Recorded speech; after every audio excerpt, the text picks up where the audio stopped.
A one, a two, a one, two, three, four.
Hey everyone, welcome back to Music with Ryan. Thanks for joining me. This week's featured lesson, we're going to go to the blues and we're going to do a fingerstyle composition here. I created country and blues fingerstyle study piece, and I got my parlor guitar out here, and we're going to just, dive into some nice fingerstyle blues stuff. And we're going to get into the alternate bass here with the thumb and some of that kind of style thing throughout the whole piece, and just work on some basic concepts for getting into this style of playing. Okay, so I'd say this arrangement's a nice advanced beginner to intermediate style arrangement here. So yeah, if you'd like to purchase the full-length version, you can just click the link down there below and it will shoot you onto my website, and there it's going to come with about 35 minutes of video, PDF tabs, and 3 audio backing tracks to help you kind of work your speeds up a little bit.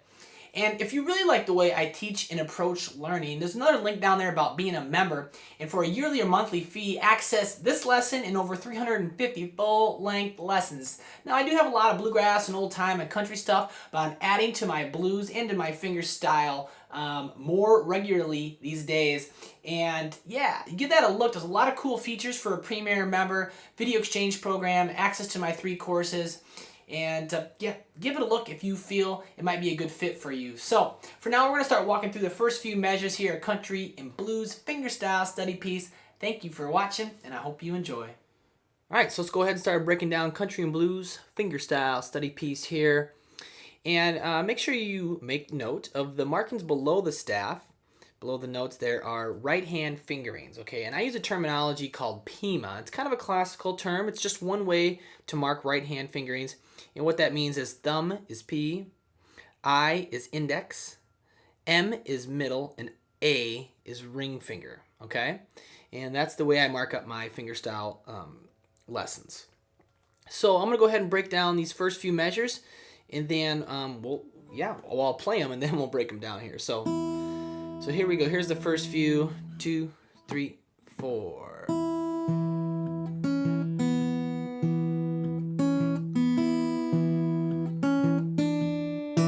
Okay, I went on just a little bit there. And of course, there's lots of little nuanced stuff going on in this piece, such as palm muting in the right hand, and when to let some strings ring out, when not to. But and we'll talk a little bit about that. Of course, the alternate bass thumb stuff, we're not going to dive too deep into that, but I will discuss it a little bit, assuming that you've tried a little bit of it before. So here's those first 3 again, though. Ready, go.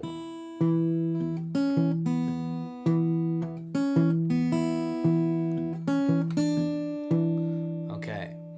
So of course we have the alternating bass with the thumb, okay? And so the whole piece, no matter what chord we're on, we're alternating the bass note every beat. And so for the E chord, the whole time the thumb is going on the low E in the 2nd fret of the D. And they're actually both E notes. So, and as always, any fingerstyle lesson you probably come across, they probably say that that's the most important thing, and it is, of course. And but that's what's kind of going on with the thumb the whole time. And I am palm muting a little bit. If I wasn't palm muting, it would just be ringing out, right? And that works too, but it doesn't give it the same kind of drive and that thumpiness that I want for this piece, you know. And then when you get comfortable, you can really dig in. Okay, so that is going on the whole time here, all over the E chord. So let's break it. First measure here.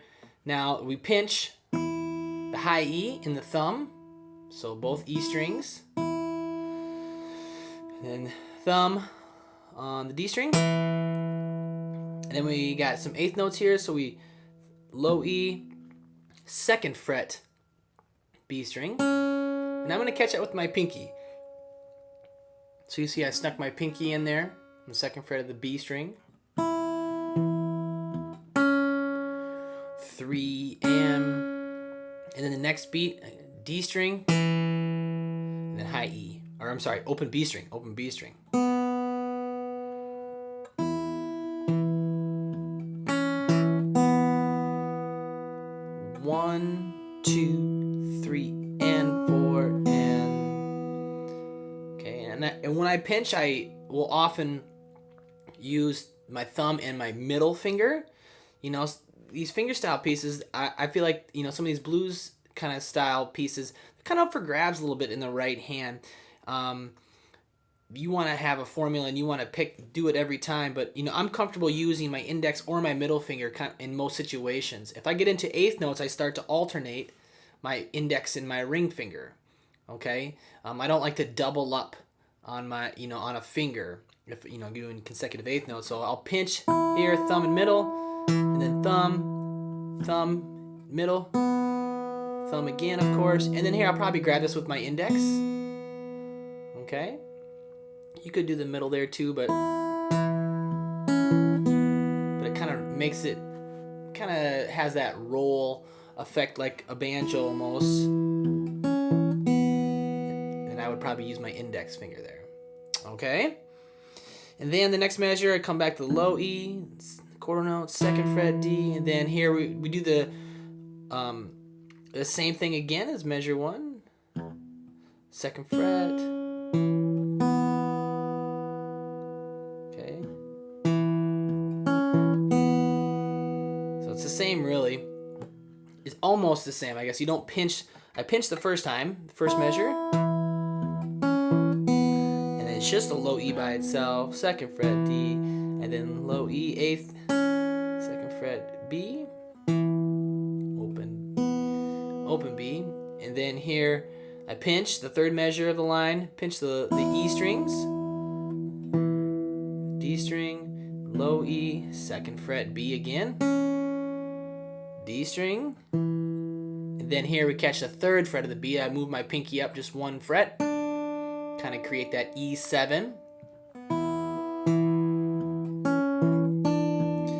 And again, I would probably pinch, thumb, middle, thumb, and I'd probably catch this note with my index finger.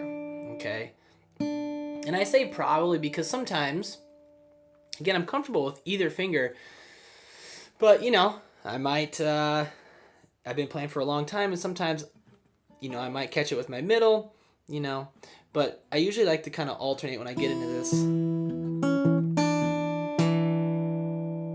there's more consecutive eighth notes. So again, yeah, a little relaxed on the right hand fingerings. So the first 3 measures here, I'll do them really slow. 2, 3, 4.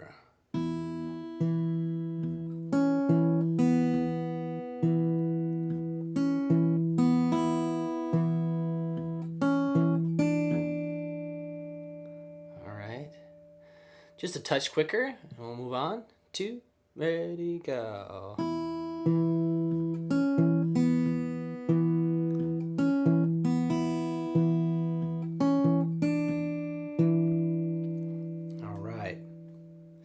All right, so those are the first 3 measures there. And again, if, you know, I repeat myself, you probably hear it all the time, but, you know, you got to have that thumb down.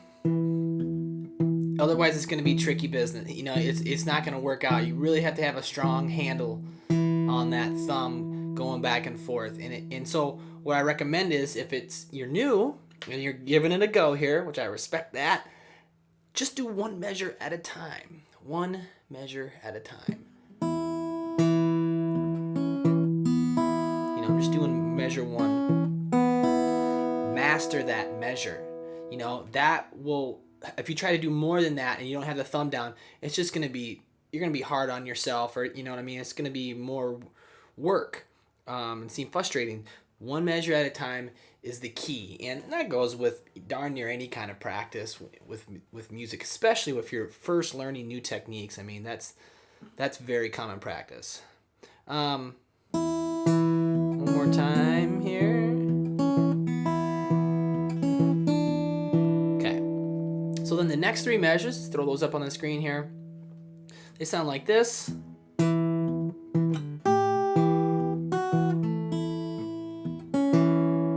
More time for me.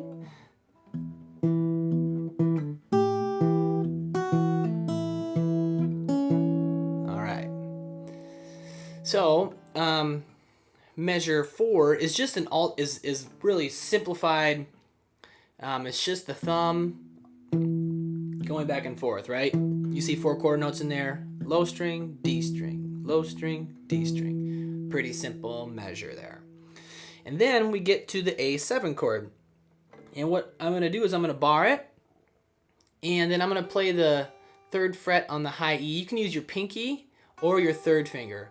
Either one will totally work. So you're going to pinch there, low string, or the A string, sorry, open A, and 3rd fret high E. So I'm going to pinch. And then it's the D string again. And then the low E, 2nd fret high E, back to the D string.